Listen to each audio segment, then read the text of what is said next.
साईं जीवन वाला प्रस्तुत करते हैं श्री साईं सच्चिद अध्याय 28 कथा मेरे शिरडी के साईं नाथ की। दोस्तों, कल हमने आपको साईं सच्चिद के अध्याय 28 की पावन कथा सुनाई थी। एक भक्त महिला ने जिन्होंने खिचड़ी का भोग बाबा को अर्पण किया था। आगे की कथा हम सुनाते हैं मेघा का निवारण। तो साईं कथा को प्रारंभ करने से पहले जयकारा मेरे साईंनाथ महाराज का बोलिए सांचे दरबार की जय। तो चलिए शुरुआत करते हैं बाबा की पावन कथा को। कथा को प्रारंभ करने से पहले आप लोगों से आग्रह कि बाबा की पावन कथा को संपूर्ण सुने, पूरा सुने, बीच में ना छोड़ें। और इसके बाद मैं आप लोगों को एक ऐसा चीज़ बताने वाला हूँ जो शाही व्रत के लिए आपको बहुत ही लाभदायक होगा। तो चलिए शुरुआत करते हैं मेघा का निर्वाण। अब तिथि महान पक्षी की चर्चा सुनिए। वीरम गांव का रहने वाला मेघा अत्यंत सीधा और अनपढ़ व्यक्ति था। वह राव बहादुर श्री हरिविनायक साठे के यहाँ रसोइये का काम किया करता था। वह शिव जी का परम भक्त था और सदैव पंचाक्षरी मंत्र ओम नमः शिवाय का जाप किया करता था। शाम के समय आदि का उसे कुछ भी ज्ञान न था, यहाँ तक कि वह संध्या के मूल गायत्री मंत्र को भी न जानता था। राव बहादुर साठे का उस पर अत्यंत ही स्नेह था, इसलिए उन्होंने उसे संध्या को विधि तथा गायत्री मंत्र सिखला दिया। साठे साहब ने श्री साईं बाबा जी को शिव जी का साक्षात अवतार बतलाया कर उसे शिरडी भेजने का निश्चय किया, किंतु साठे साहब से पूछने पर उन्होंने बताया कि श्री साईं बाबा तो यवन हैं, इसलिए मेघा ने सोचा कि शिरडी में एक यवन को प्रणाम करना पड़े, यह अच्छी बात नहीं है। भोला भाला आदमी तो वह था ही, इसलिए उसके मन में असमंजस पैदा हो गई। तब उसने अपने स्वामी से प्रार्थना की कि कृपा कर मुझे वहाँ ना भेजे। परंतु साठे साहेब कहाँ मानने वाले थे। उनके सामने मेघा की एक ना चली। उन्होंने उसे किसी प्रकार शिरडी भेज दिए तथा उसके द्वारा अपने ससुर गणेश दामोदर उपनाम दादा केलकर को, जो कि शिरडी में ही रहते थे, एक पत्र भेजा कि मेघा का परिचय बाबा से करा देना। शिरडी पहुंचने पर जब वह मस्जिद में घुसा तो बाबा अत्यंत क्रोधित हो गए और उसे कहने लगे कि इसे बाहर निकाल दो। फिर मेघा की ओर देखकर कहने लगे कि तुम तो एक उच्च कुलीन ब्राह्मण हो और मैं निम्न जाति का एक यवन हूँ, तुम्हारी जाति भ्रष्ट हो जाएगी, इसलिए यहाँ से बाहर निकल जाओ। ये शब्द सुनकर मेघा कांप उठा। उसे बड़ा विस्मय हुआ कि जो कुछ उसके मन में विचार उठ रहे थे उन्हें बाबा ने कैसे जान लिया।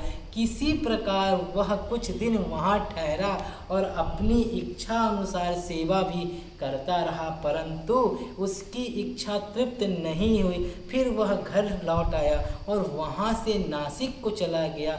वर्ष भर के पश्चात वह पुनः शिरडी आया और इस बार दादा केलकर के कहने से उसे मस्जिद में रहने का अवसर प्राप्त हो गया।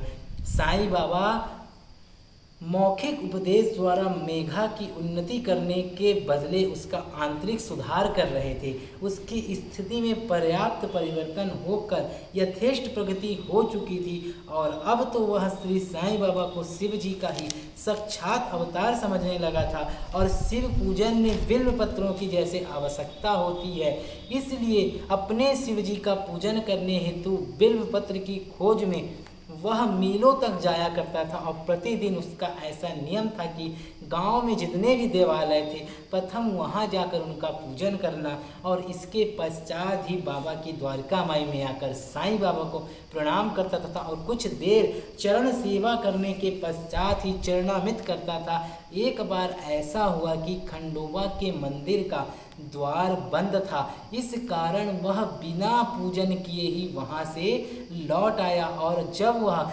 मस्जिद में आया तो बाबा ने उसकी सेवा स्वीकार न की तथा उसे पुनः वहाँ जाकर पूजा करने को कहा और उसे बतलाया कि अब मंदिर के द्वार खुल गए हैं और लौट कर यथाविधि तुम पूजा करके आओ। जब उसने पुनः पूजा करके आई तब उसे बाबा ने द्वारका माई में आने की अनुमति दे दी। तो देखा बाबा ने कैसे भक्तों के कल्याण के लिए उसे बता देते थे कि आपने उस मंदिर में पूजा करना भूल गया था। तो बाबा के बताए हुए मार्ग पे चलते हुए वह पुनः गया और जाके पूजा करके आया। फिर बाबा की द्वारका माई में स्थान पाया। एक बार क्या हुआ, गंगा स्नान। एक बार मकर संक्रांति के अवसर पर मेघा ने विचार किया कि बाबा को चंदन का लेप करूं तथा गंगा जल से उन्हें स्नान कराऊं। पहले तो बाबा ने मना कर दिया, परंतु उसकी लगातार प्रार्थना से बाबा ने हाँ कर दिया।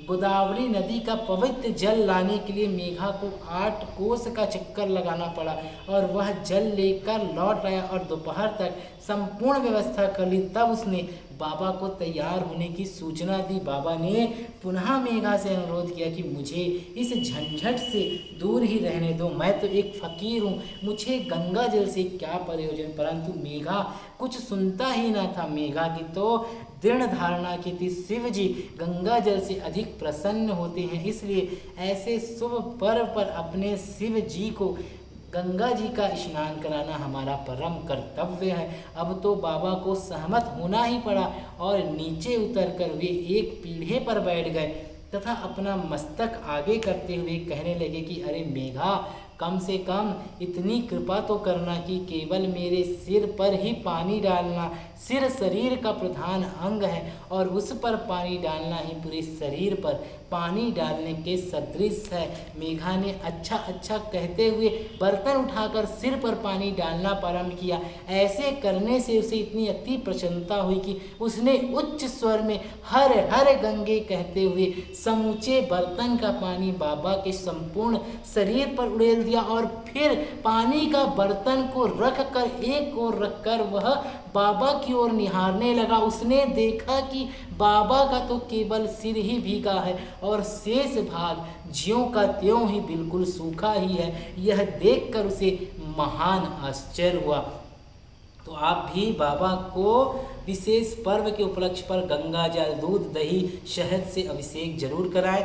बहुत बड़ी कृपा बाबा की आपके ऊपर होगी। त्रिशूल और पिंडी की आगे की कथा है। मेघा बाबा को 2 स्थानों पर स्नान कराया करते थे। पहले वह बाबा को द्वारिका माई में स्नान कराता था और फिर बाड़े में। नाना साहब चंदोरकर के द्वारा प्राप्त उनके बड़े चित्र को वह इस प्रकार यह क्रम 12 मास तक चलता रहा। बाबा ने भक्ति तथा विश्वास दृढ़ करने के लिए उसे दर्शन दिए। एक दिन प्रातःकाल मेघा जब निद्रा अवस्था में अपनी सैया पर पड़ा था, तभी उसने उनके दर्शन हुए। बाबा ने उसे जागृत जानकर अक्षत फेंके और कहा कि मेघा, मुझे त्रिशूल लगाओ। इतना कहकर वे अदृश्य हो गए। उनके शब्द सुनकर उसे उत्सुकता हुई और अपने आंखें खोली, परंतु देखा कि कोई नहीं है, केवल अक्षत ही यहाँ वहाँ बिखरे पड़े हुए हैं। तब वह उठकर बाबा के पास गया और उन्हें अपना स्वप्न सुनाने लगा। उसके पश्चात उन्हें त्रिशूल लगाने की आज्ञा मांगी। बाबा ने कहा कि क्या तुमने मेरे शब्द नहीं सुने? मुझे त्रिशूल लगाओ। वह कोई स्वप्न नहीं वरन मेरी प्रत्यक्ष आज्ञा थी। मेरे शब्द सदैव अर्थपूर्ण होते हैं, थोते पोचे नहीं। मेघा कहने लगा कि आपने दया कर मुझे निद्रा से तो जागृत कर दिया है, परंतु सभी द्वार पूर्वत ही बंद देखकर मैं मूढ़मति भ्रमित हो उठा कि कहीं स्वप्न तो नहीं देख रहा था। बाबा ने कहा, मुझे प्रवेश करने के लिए किसी द्वार की आवश्यकता नहीं है। ना मेरा कोई रूप ही है और ना ही कोई अंत। मैं सदैव सर्वभूतों में व्याप्त हूँ। जो मुझ पर विश्वास रखकर सतत ही मेरा चिंतन करता है, उसके सब कार्य मैं स्वयं ही करता हूँ और अंत में उसे श्रेष्ठ गति देता हूँ। मेघा बाड़े को लौट आया और बाबा के चित्र के समीप ही दीवार पर एक लाल त्रिशूल खींच दिया। और दूसरे दिन एक रामदासी भक्त पुणे से आया। उसने बाबा को प्रणाम कर शंकर की एक पिंडी भेंट की। उसी समय मेघा भी वहां पहुंचे। तब बाबा उनसे कहने लगे कि देखो, शंकर भोले आ गए हैं, अब उन्हें संभालो। मेघा ने पिंडी पर त्रिशूल लगा देखा तो उसे महान आश्चर्य हुआ। वह बाड़े में आया। इस समय काका साहब दीक्षित नहा रहे थे, सिर पर तौलिए डाले साईं नाम का जाप कर रहे थे। तभी उन्होंने ध्यान में एक पिंडी देखी जिससे उन्हें कौतूहल सा हो गया। उन्होंने सामने से मेघा को आते देखा। मेघा ने बाबा द्वारा प्रदत्त वह पिंडी काका साहेब दीक्षित को दिखाई। ठीक वैसी ही थी जैसे उन्होंने स्वप्न में देखा था और जैसी कि उन्होंने कुछ घड़ी पूर्व ध्यान में देखी थी। कुछ दिनों में जब त्रिशूल खींचना पूर्ण हो गया तब बाबा ने बड़े चित्र के पास, जिसका मेघा नित्य पूजन किया करते थे, उस पिंडी की स्थापना कर दी। और मेघा को शिव पूजन से बड़ा प्रेम था। त्रिपुंड खींचने का अवसर देखकर पिंडी की स्थापना कर बाबा ने उसका विश्वास दृढ़ कर दिया। इस प्रकार कई वर्षों तक लगातार दोपहर और संध्या को नियमित आरती तथा पूजन कर सन 1912 में मेघा परलोकवासी हो गए। बाबा ने उसके मृत शरीर पर अपना हाथ फेरते हुए कहा कि यह मेरा सच्चा भक्त था। फिर बाबा ने अपने ही खर्च से उसका मृत्यु भोज ब्राह्मणों को दिए जाने की आज्ञा दी, जिसका पालन काका साहब दीक्षित ने किया। श्री सद्गुरु साईनाथ प्रणमस्तु शुभम भवतु। सप्ताह प्रायण चतुर्थ विश्राम। आप मानोगे नहीं, जो कथा को मैं सुना रहा था ना, मैं स्वयं ऐसा मुझे लगने लगा कि मैं साईं के जीवन काल में जा चुका था। मेरी आवाज़ अचानक चेंज हो गई थी, मैं आँख में एकदम उदासी आ गई थी। जैसा भी हो, साईं तेरा ही बंदा हूँ, दया बनाए रखना। साईं सच्चरित्र अध्याय 29 की पावन कथा संपूर्ण हुई। मैं एक कथा को पढ़ रहा था तो मुझे भी एक कथा याद आ गई जो सत्य थी, मेरी जीवन की थी।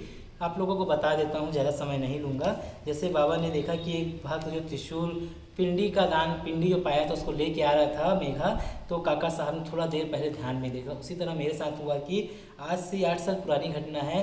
रायपुर मुझे जाना था, मुझे एग्ज़ाम देना था शायद ट्रैफिक पुलिस का एग्ज़ाम था, तो मैंने गया था देने के लिए। तो मैं यहाँ से 4 बजे ट्रेन जाती है, तो मैंने जब रात्रि में सोया 12-1 बजे सोया, तो मैंने देखा 1 बजे से 3 बजे के बीच में बाबा जी दिख रहे हैं, खूब बड़े साईं बाबा दिख रहे हैं और घंटी बज रही है खूब बड़ी, और बाबा का बहुत अच्छा मंदिर मुझे स्वप्न में नजर आया।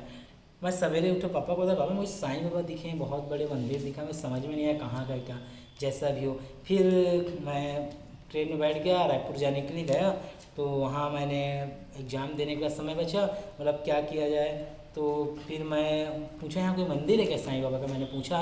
एक भक्त ने बताया कि हाँ आगे में बहुत बड़ा घड़ी चौक पास मंदिर है।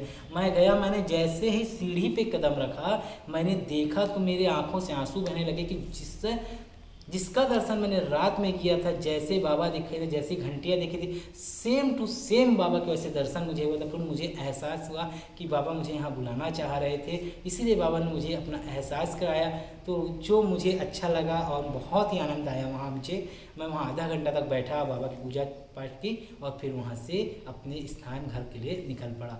तो ऐसे थे बाबा साईं, जो भक्त उन्हें दिल से याद करते हैं साईं दौड़े चले आते हैं। प्रार्थना कर लेते हैं कि बाबा हम सभी मिलकर आपकी पावन कथा आपको सुना रहे हैं। बाबा दया कर देना, रहम कर देना सभी भक्तों पे बाबा, और कष्टों को दूर कर देना बाबा। आप सभी पे अपनी अपार कृपा बनाए रखें। मैं बाबा की द्वारकामाई से आप सभी लोगों के लिए प्रार्थना करता हूँ कि बाबा सदैव आप पर अपनी कृपा बनाए रहें, यह प्यार बनाए रखें और साईं जीवन वाला यूट्यूब चैनल को अधिक से अधिक लोगों में शेयर करें, ताकि हर भक्त बाबा की इस पावन कथा का श्रवण करके अपने जीवन में उतारे। और जो भक्त इसे शेयर करेगा उसको भी पुण्य लाभ होगा, क्योंकि वह जिस भक्त को भेजेगा वह भक्त भी अपने जीवन में कष्टों को दूर कर पाएगा, बाबा को समझ पाएगा, बाबा की कथा को समझ पाएगा और अपने जीवन में उतार पाएगा। बने रहें साईं जीवन वाला के साथ। अगले अध्याय 29 में हम आपको बाबा की पावन कथा सुनाएंगे। जब अगर आप सभी साईं जीवन माला के इस चैनल पे नए हैं तो सब्सक्राइब कर लीजिए, बेल आइकन को ऑन कर दीजिए और आप मुझे राम गुप्ता लव के चैनल पे भी सब्सक्राइब जरूर करें। ओम साईं राम।